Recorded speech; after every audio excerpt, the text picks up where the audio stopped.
In the final moments of Jesus' life, the centurion and his fellow soldiers who were guarding Jesus were struck with fear and awe when they witnessed the earthquake and other extraordinary events. Their response, "Truly, this was the Son of God," as recorded in Matthew 27:53-54, Amplified Bible, reflected the profound impact of the crucifixion on even the most hardened of soldiers. As a centurion, it was the duty of Longinus to ensure that the crucifixion proceeded without complications. With responsibility for 100 soldiers, he was a seasoned and respected figure within the Roman military. His professional demeanor and efficiency were essential for his position. However, the crucifixion of Jesus prompted a remarkable realization for this centurion.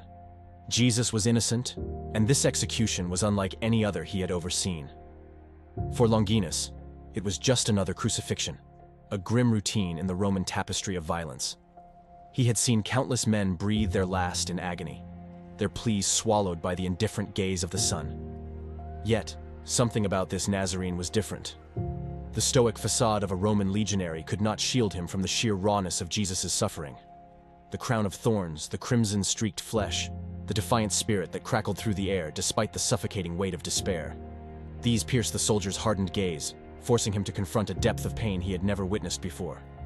The centurion must have been deeply conflicted, realizing that he had supervised the crucifixion of an innocent man.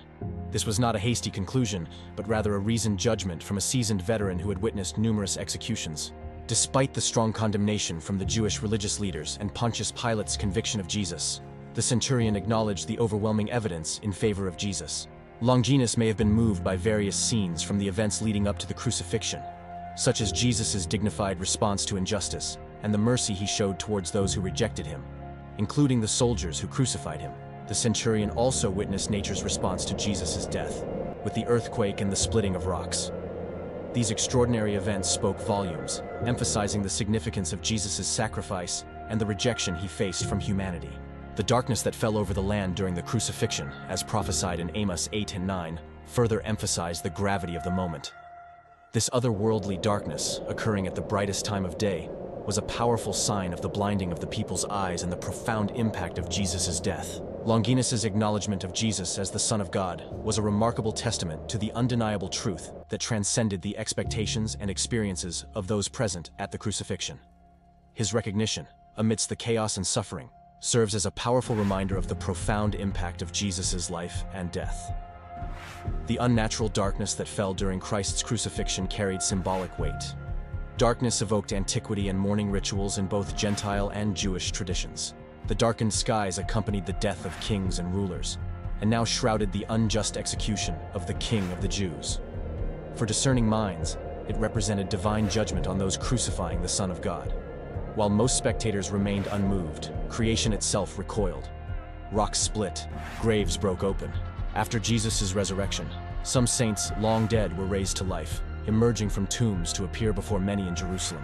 Even nature's order was disrupted, as if shuddering at humanity's gravest mistake. And then came the final blow. The cry of anguish, the surrender of breath, the earth's tremor. These were not the marks of an ordinary death. For a soldier steeped in the rituals of violence, this was a profound disruption. The very ground seemed to mourn, the heavens wept with darkness, and the soldier found himself staring into the abyss of a mystery that defied comprehension. In that moment, the line between duty and personal truth blurred. He, the enforcer of imperial law, felt a shift within his soul.